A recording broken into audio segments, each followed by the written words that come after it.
everybody, welcome back to my channel Maths Together.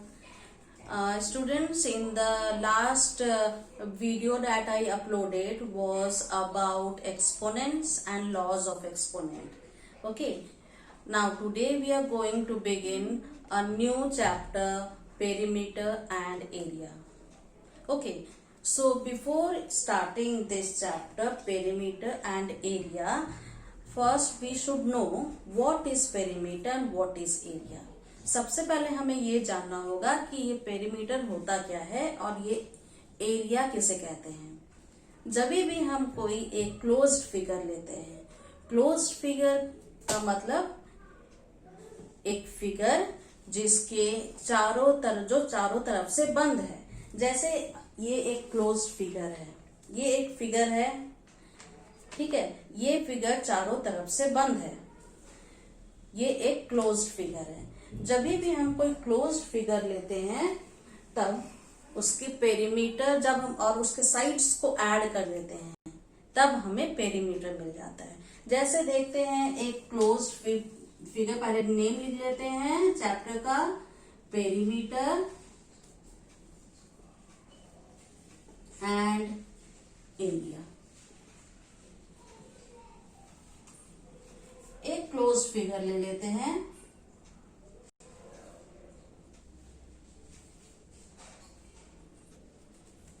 A B C D. अब अगर हमें इसके पेरीमीटर निकालनी है तो हम क्या करेंगे, इसके चारों साइड्स को ऐड करेंगे, A B plus B C plus C D plus D A. जब हम इस चारों साइड्स को ऐड कर देंगे तब हमें इस फिगर का पेरीमीटर मिल जाएगा। अगर इसका हम मान लेते हैं कि इस फिगर का डायमेंशंस है 2 centimetre, 3 centimetre, this also 3 centimetre, और ये मान लेते हैं 4 सेंटीमीटर। तो ए बी कितना है, 3 centimetre, B C is 3 centimeter, CD 2 centimeter and DA 4 centimeter। तो जब हम इसे ऐड करेंगे 3 plus 3 6, 6 plus 2 8, 8 plus 4 12 सेंटीमीटर। तो पेरीमीटर आया हमारा 12 सेंटीमीटर। ये तरीका है एक क्लोज फिगर के पेरीमीटर को फाइंड करने का, ठीक है। मगर अगर एक क्लोज्ड फिगर रेक्टेंगल है या स्क्वायर है तब उसे फाइंड करने का एक डेफिनेट फॉर्मूला होता है।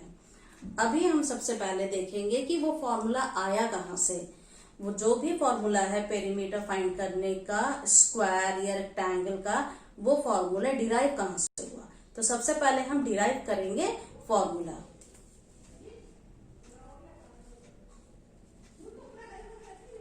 सबसे पहले देखेंगे हम एक स्क्वायर को।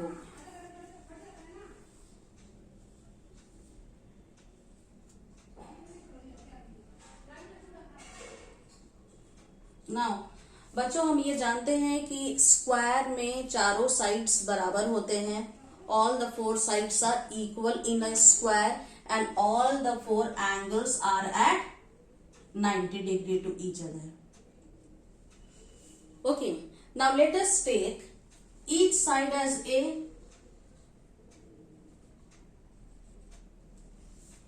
ले लेते हैं। तो हम क्या सीखे हैं, पेरीमीटर क्या है। Perimeter is the sum of all the sides. जब सारों साइड्स को ऐड कर देते हैं, या किसी फिगर का 5 साइड है तो पांचों साइड को ऐड कर देंगे तब उस फिगर का पेरीमीटर निकल जाएगा। तो उस हिसाब से इस स्क्वायर का भी हम चारों साइड को ऐड कर देंगे तो हमारा स्क्वायर का पेरीमीटर निकल जाएगा। So perimeter is, let's name this first,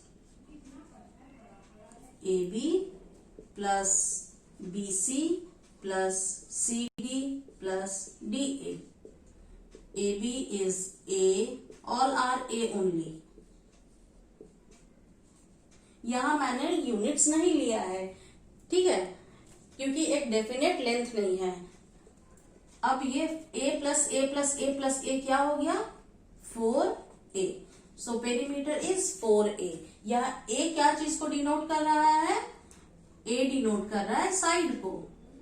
तो पेरीमीटर ऑफ स्क्वायर क्या हुआ, 4 इंटू साइड। ये हुआ फॉर्मूला स्क्वायर के पेरीमीटर को फाइंड करने का। अब इसी के बेस हम देखते हैं कि ये ठीक से वर्क कर रहा है कि नहीं, ये फॉर्मूला ठीक से वर्क कर रहा है कि नहीं। तो इसके लिए हम एक एग्जांपल ले लेते हैं। एक एग्जांपल ले लेते हैं एक स्क्वायर का। ये एक स्क्वायर है, आप देख रहे हैं कि इसके चारों साइड्स समान है, इसके चारों साइड्स बराबर हैं, 8 centimetre 8 centimetre 8 centimetre 8 centimetre. Okay, तो इसकी साइड है 8 सेंटीमीटर 8 सेंटीमीटर है। तब हम साइड 8 सेंटीमीटर लेके कैलकुलेट करते हैं। ओके, तो हम जब साइड 8 सेंटीमीटर लेके कैलकुलेट करते हैं तब हमारा पेरीमीटर कितना आएगा, अकॉर्डिंग टू दिस फॉर्मूला। ये फॉर्मूला यूज करेंगे, perimeter is equal to 4 into side. तो 4 इंटू हम यहाँ पे साइड लिए हैं 8 सेंटीमीटर, तो 8 4 32 centimetre is the perimeter of this square. Okay, और अगर हम पेरीमीटर फाइंड करते हैं बिना फॉर्मूला यूज किए, तब इस स्क्वायर का पेरीमीटर कैसे निकलेगा, चारों साइड को ऐड करके 8 plus 8 16 plus 8 24 plus 8 32, same thing. So we have seen that this formula of perimeter of square, which is 4 into side, is used to calculate the perimeter of square. Now अब हम देखते हैं area क्या है। Area is the surface enclosed by a closed figure. एक close figure होता है, उसके अंदर जितना भी सरफेस होता है उसे कहते हैं हम एरिया। जैसे कि ये एक क्लोज्ड फिगर है, इसके अंदर जितना सरफेस है वो हुआ उस फिगर का एरिया। अब इस स्क्वायर का एरिया फाइंड करना है, तो स्क्वायर के एरिया को फाइंड करने के लिए हम क्या करते हैं, स्क्वायर के एरिया को फाइंड करने के लिए area of square is side multiply side. जब एक साइड को दूसरे साइड से मल्टीप्लाई करते हैं तब हमें स्क्वायर का एरिया मिल जाता है। अब देखते हैं साइड क्या है, a into A which is a square, और a यहां किसे डिनोट कर रहा है, साइड को। So it is side square. So area of square is side square. This is the formula to calculate the area of a square. Okay. अब देख रहे हैं हम, ये एक स्क्वायर पेपर है, इसका एरिया कैलकुलेट करना है। ठीक है, इसका जब एरिया कैलकुलेट करना है तो according to the formula side square करेंगे, मतलब साइड इंटू साइड। चारों साइड एक बराबर है, मतलब 8 सेंटीमीटर इंटू 8 सेंटीमीटर कितना हो गया, 8 is 64 सेंटीमीटर स्क्वायर। अब देखते हैं ये कैसे आता है, area is equal to 8 centimetre into 8 centimetre, 8 8 64। अब यूनिट क्या होगा, यहाँ हम 8 और 8 को मल्टीप्लाई करके 64 तो लिख दिए हैं, सेंटीमीटर और सेंटीमीटर में मल्टीप्लाई होगा। तो जब सेंटीमीटर और सेंटीमीटर को मल्टीप्लाई करेंगे तो जैसे एक्सपोनेंट्स में सीखे थे कि जब बेस सेम होता है तो उसका पावर ऐड हो जाता है, वही चीज यहाँ पे एप्लीकेबल होगा। Centimetre into centimetre is centimetre square. So area of square और रेक्टेंगल और any closed figure is always written in square. Area को हमेशा स्क्वायर में ही आता है और उसको स्क्वायर में ही लिखते हैं। ओके चिल्ड्रन, आप लोग जब तक इसको कॉपी करिए, 2 मिनट का समय देती हूँ आपको कॉपी करने के लिए, फिर मैं बोर्ड को इरेज करूंगी। Okay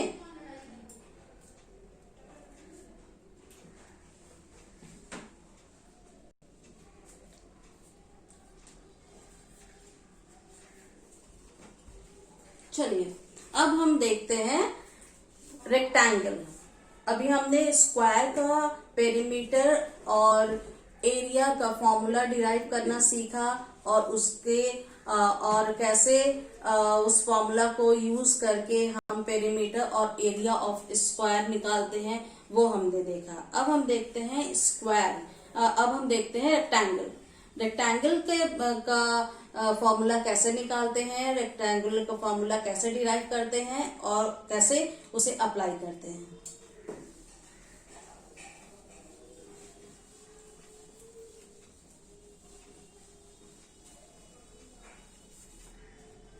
Okay, let's study about perimeter and area of rectangle, children. Now rectangle is also a closed figure with two pair of parallel sides, length, and this is breadth. This is also length, this is breadth. Opposite sides are equal and all angles are 90 degree. Okay. Now हमें अभी क्या करना है? We will derive the formula for the perimeter of rectangle. Now we have studied earlier that perimeter is the sum of all sides. We'll go according to that.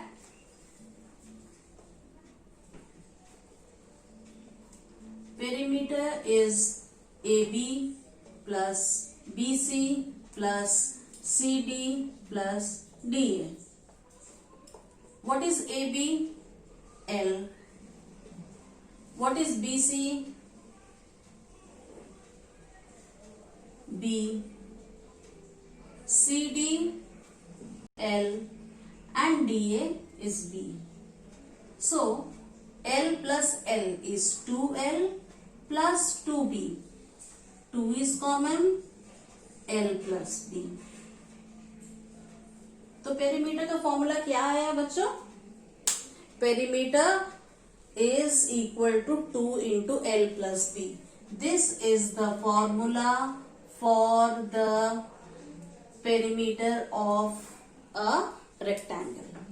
Okay. Now area. Let's come to area. Again, area is the surface enclosed by all the four sides of rectangle. So area of rectangle is L into B. When we multiply length of a rectangle by its breadth, we get the area of the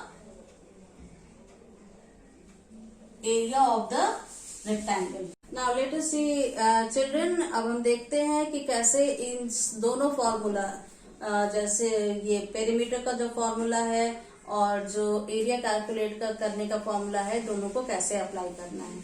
हम एक rectangle ले लेते हैं। ये है एक rectangle. Okay, इस rectangle में आप लेंथ देख रहे हैं 12 सेंटीमीटर है और ब्रेथ 8 सेंटीमीटर है। Okay, length 12 centimetre and breadth 8 centimetre. अब इस मेजरमेंट को लेके चलिए हम कैलकुलेट करते हैं perimeter and area of this rectangle. Okay, तो perimeter of the rectangle will be 2 into L plus B. This is the formula we have to use. अब इसमें हम लोग यूज करेंगे लेंथ का value 12 centimetre plus breadth 8 centimetre. 12 plus 8. 12 plus 8 will give you 20 centimeter. 2 into 20 centimeter is 40 centimeter. तो क्या आ गया हमारा पेरीमीटर इस रेक्टेंगल का? 40 सेंटीमीटर। ओके, अब हम देखते हैं area. Area, the formula to calculate the area of rectangle is L into B. What is L? What we have to take? 12 centimeter and breadth 8 centimeter. So 12 into 8 is 90 6. Centimeter into centimeter will give centimeter square. As I told you children that area is always written in square. This is 96 centimeter square. Okay. This is how we have to use the formulas to calculate the perimeter and area of square and rectangle.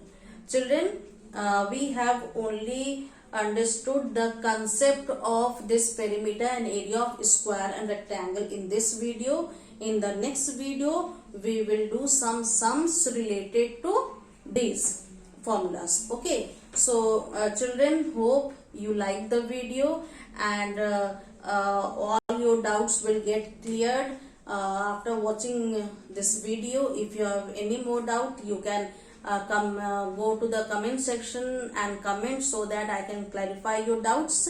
So please do like and subscribe. Bye children and have a good day. Thank you.